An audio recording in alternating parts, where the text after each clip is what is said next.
Hello, Assalamualaikum warahmatullahi wabarakatuh. My name is Ninai, and in this video, I would like to propose a security governance framework for an organization. As we all know, cyber attack are a major threat to any organization. Single breach can cause significant financial loss, damage to reputations, and loss of valuable data. Therefore, it is imperative to have a robust security governance framework in place to reduce these risks. Today, I'm here to present a proposal for a comprehensive security governance framework that will include policy and procedure, risk management process, compliance process, education and training program, and incident response procedure. Before we move to the proposal, I would like to give you an overview of the case study, what happened in the case study and what kind of attack the company suffer and how the loss of the company.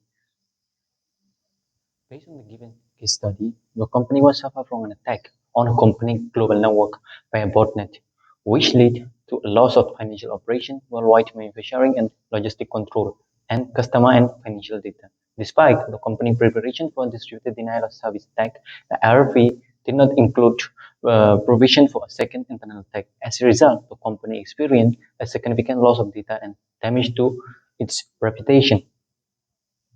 Alright, now let's talk about the proposal. First, we will talk about the policy and procedure. The organization should develop policy and procedure that define the organization's security objective, principle, and rules. This policy and procedure should be designed to ensure that the organization information system and data are adequately protected from internal and external threats. The policy and procedure should cover areas such as access control, data classification, data retention, data backup and recovery, incident response, and business continuity. They should be regularly reviewed and updated to ensure that remain effective and relevant. Secondly, risk management process. The organization should establish risk management process that identify, assess, and prioritize security risks. The risk management process should be ongoing and involve the continuous monitoring of the organization, information system, and data to identify new risks as they arise. The risk management process should include risk assessment, risk analysis, and risk treatment. The risk assessment should identify the assets that need protection, the threat to those assets, and the vulnerabilities that could be exploited by the threat. The risk analysis should evaluate the likelihood of the threat and the potential impact on the organization. The risk treatment should determine the appropriate control to reduce the identified risks. Thirdly, the compliance process. The organization should establish compliance process that ensure the organization's security practices comply with legal, regulatory, and contractual requirements. It should be designed to ensure that the organization's security practices meet all applicable laws, regulations, and contractual obligations.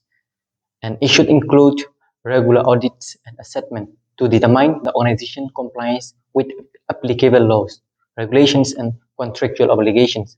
The compliance process should also include regular training and education to ensure that the employee understand their responsibility and obligations and the applicable laws, regulations, and contractual requirements. Fourthly, education and training program. The organization should develop education and training program that will help employee understand their roles and responsibility in relation to security. The education and training program should cover topics like access control, data classification, data retention, data backup, and data recovery, and also accident response and business continuity. This program should be designed to ensure that all employees have a basic understanding of the organization's security policy and procedures. This program should be regularly reviewed and updated to ensure that they remain effective and relevant. Lastly, incident response procedure. The organization should develop incident response procedure that will define how the organization will respond to security incident.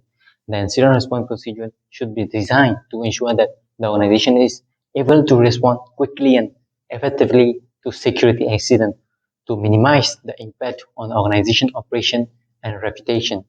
The accident response procedure should also include predefined roles and responsibility for accident response team members communication plans, escalation procedures, and post-accident reviews.